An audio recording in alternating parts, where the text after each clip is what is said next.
Kain po.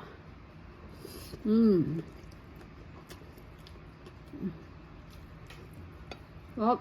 Good morning kababayan. Magluluto ako ngayon ng pansit. Ito yung aking mga gulay. May celery at yung aking tanim na beans. May 5 piraso naman dyan.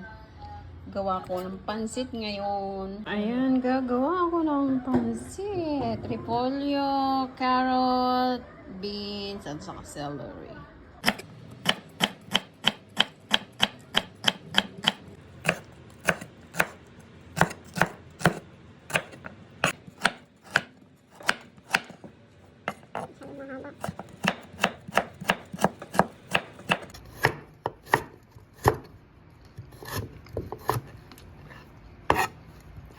Balikan nyo.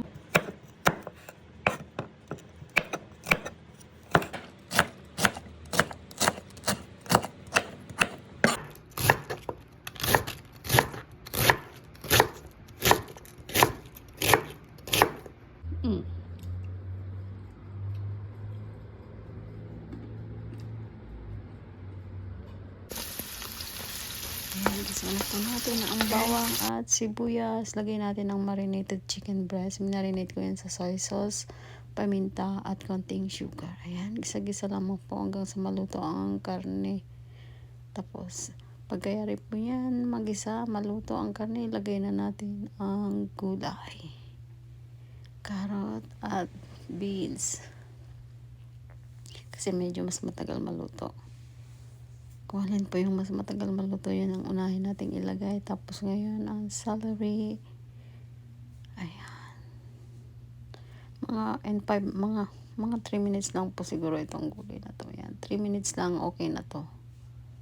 Kasi ilalagay din natin yan mamaya. Ayan, anguin po ang gulay. Ayan, naggisa po ako ulit ng bawang at sibuyas. Lagyan ko ng chicken broth at saka soy sauce and konting oyster sauce. Tapos lagyan ko rin siya ng paminta. Tapos nilagay ko na po yung aking binabad na bihon. Ayan na po. Medyo luto na ang bihon. Kaya ilalagay ko na ang gulay na half cook din ang pagkakaluto.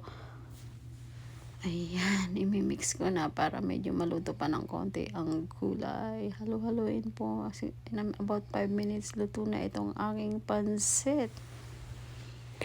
Ang sarap po ng pansit na ito at ang ganda ng kulay. Ayan, kain po tayo. My favorite pansit.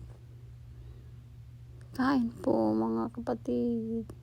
Ayan, yummy delicious. Ang ganda po ng kulay. Pwede rin po siyang lagyan ng hipon. Ayan, yummy.